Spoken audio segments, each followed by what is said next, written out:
Hello नमस्कार सत श्री अकाल अस्सलाम वालेकुम। कैसे हैं जनाब? धुआं धुआं साथियों, यार मैं तो पहले ही से कह रहा हूं कि मोदी जी ने सर्जिकल स्ट्राइक ऑपरेशन सिंदूर कुछ दिन तो बॉर्डर के पार चलाया और फिर 14 मई के बाद बॉर्डर के अंदर चलाना शुरू कर दिया, दो तरफा चलाना शुरू कर दिया और सबसे बड़ी मुसीबतें खड़ी कर दी ऑपोजिशन के लिए, विशेष तौर पे कांग्रेस पार्टी के लिए, क्योंकि मोदी जी को पता था कि मामला ठंडा होने के बाद ये अपनी औकात दिखाएंगे, तो उन्होंने पहले ही दो भी पिछाड़ मार दिया। अब इसमें मोदी जी की शैतानी भी है और नॉटीनेस भी है। मैं तो बहुत दिन से कह रहा हूं, मैं जल्दी किसी से इंप्रेस नहीं होता, मैं जल्दी किसी को राष्ट्रभक्त घोषित नहीं कर देता, लेकिन इतना मुझे पता था कि मोदी जी की इस चाल में सब फंस चुके हैं। मोदी जी ने सबको काम पर लगा दिया है और कुछ काम पर इस मारे लग गए हैं क्योंकि उनके पास वाकई कोई काम ही नहीं था। हर चीज की दो तस्वीरें होती हैं।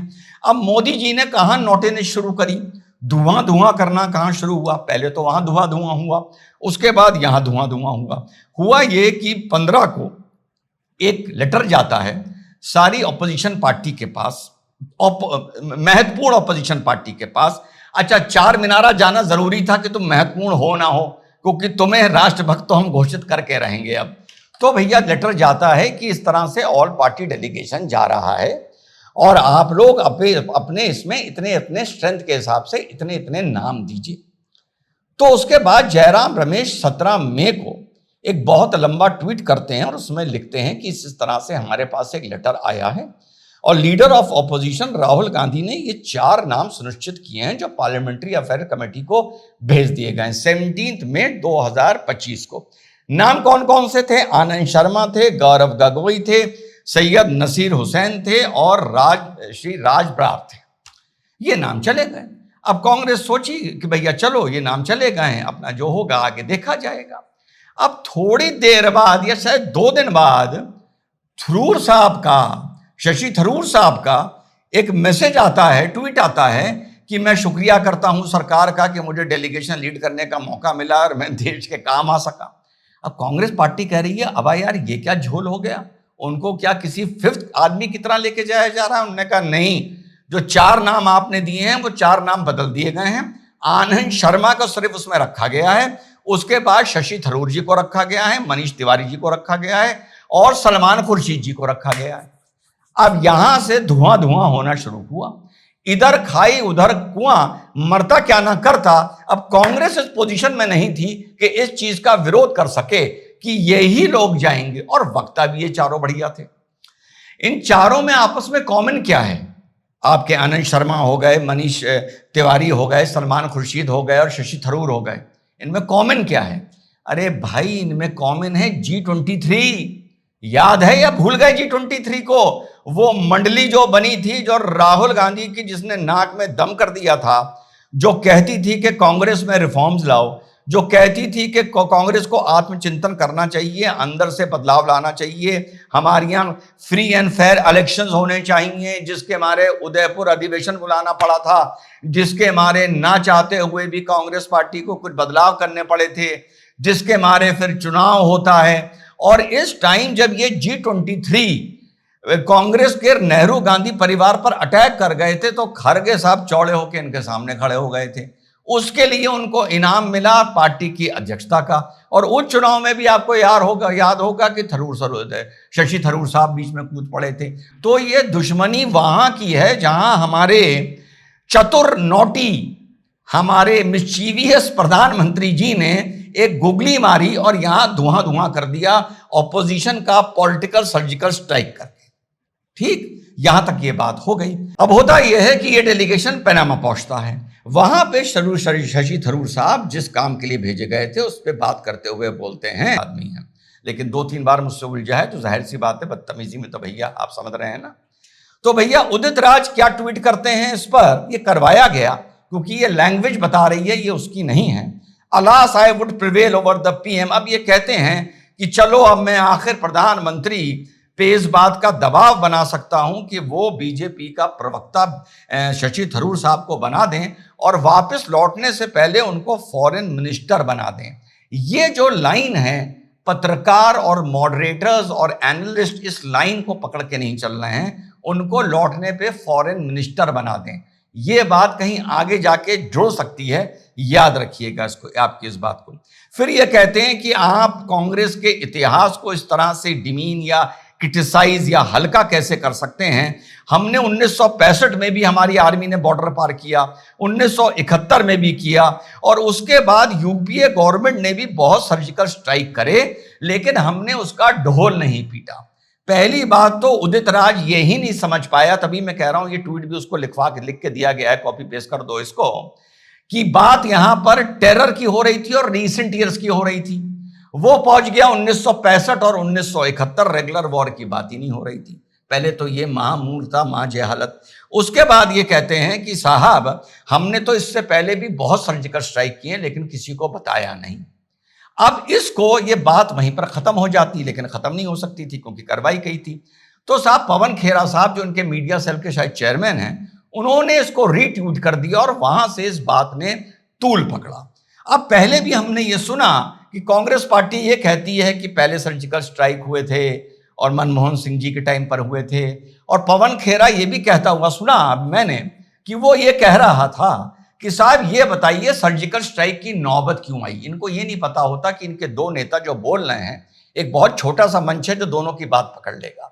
वो ये बता रहा है उदित राज कि सर्जिकल स्ट्राइक बहुत पहले से होते आए हैं, सुनिएगा, और पवन खेरा इनसाइट दे रहा हूं, और पवन खेरा बोल रहा है कि ये नौबती क्यों आई कि सर्जिकल स्ट्राइक करना पड़ा। अब पवन खेरा पहले ये बात उदित राज से पूछे कि अबे मूर्ख आदमी, हम दोनों को तय करके जो बोलना चाहिए बोलना चाहिए।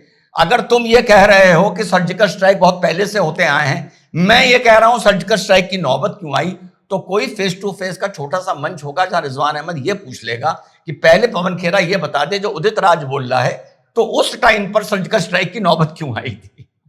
पहली चीज। दूसरी चीज, जिस सर्जिकल स्ट्राइक की बात कांग्रेस अक्सर करती है, उदित राज भी कर रहा है, मुझे एक बात समझ में नहीं आती।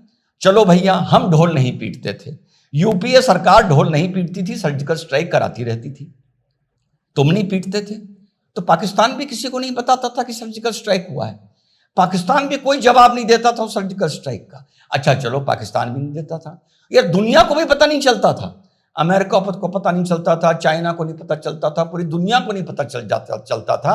अरे भैया, तुम कैसी सर्जिकल स्ट्राइक करते थे? आर्मी तो ऐसी सर्जिकल स्ट्राइक करती नहीं।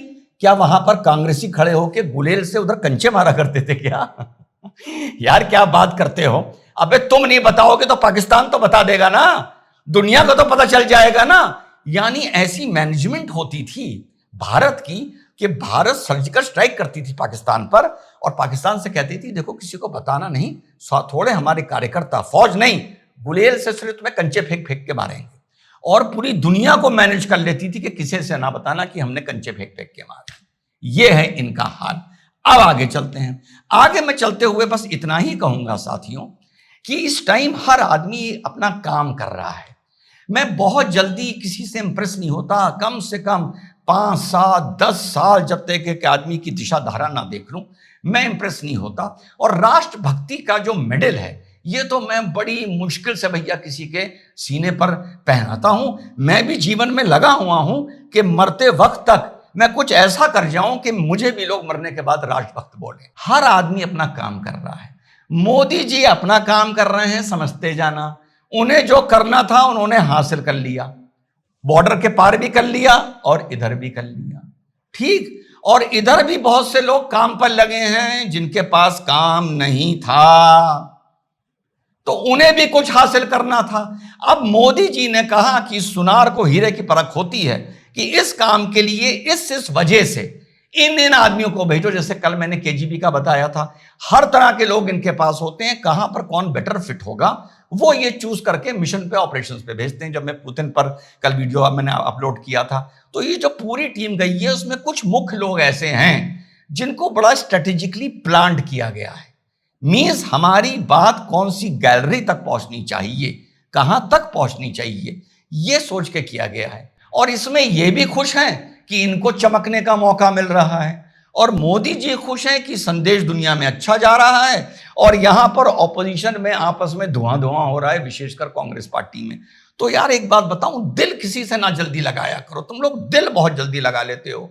वरना कुछ लोग जिनसे आजकल आप लोगों ने दिल लगा रखा है, फिर उनकी मैं पुरानी बातें बताने लगूंगा तो खल जाएंगी मेरे भाई, बहुत बुरा लगेगा।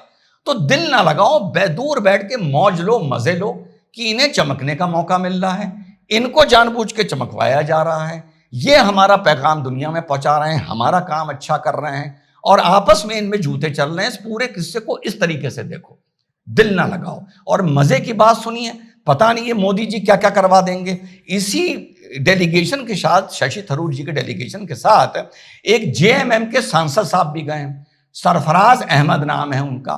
भैया उनको तो जब उनको वहां पे किसी मंदिर में इनवाइट किया गया, अब ये लोग तो यहां पर गंद मचाने के लिए ये सब करते हैं।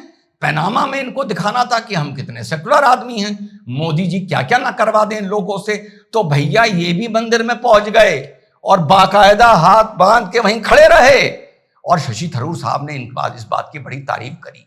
तो हमारे जेएमएम के सांसद साहब सरफराज अहमद साहब पता है क्या बोलते हैं कि जब बुलाने वाले को ऐतराज नहीं तो फिर जाने वाले को क्या ऐतराज। भैया उन मुल्कों में दिखाना है ना कि हम कितने खुले दिमाग के हैं, सारी गंदगी तो यहाँ हिंदुस्तान में आके करनी होती है। तो ये और एक बड़ा मजेदार कांड हुआ है कि सरफराज अहमद बोलते पाए गए हैं। वैसे तो कोई सुन नहीं रहा है सरफराज अहमद जी को, पर उनकी एक चीज वायरल हो रही है कि सरफराज अहमद को इस डेलीगेशन के चक्कर में वहां मना करते तो बुरे बन जाते, पनामा के एक मंदिर में जाके हाथ जोड़ के खड़ा होना पड़ा और कहना पड़ा कि जब बुलाने वाले को ऐतराज नहीं तो जाने वाले को क्या ऐतराज है। वाह वाह वाह, क्या मीठा सेकुलरिज्म है, वाह, तुम्हारी जुबान चूम लूं मैं। जय हिंद, वंदे मातरम, खुदा हाफिज।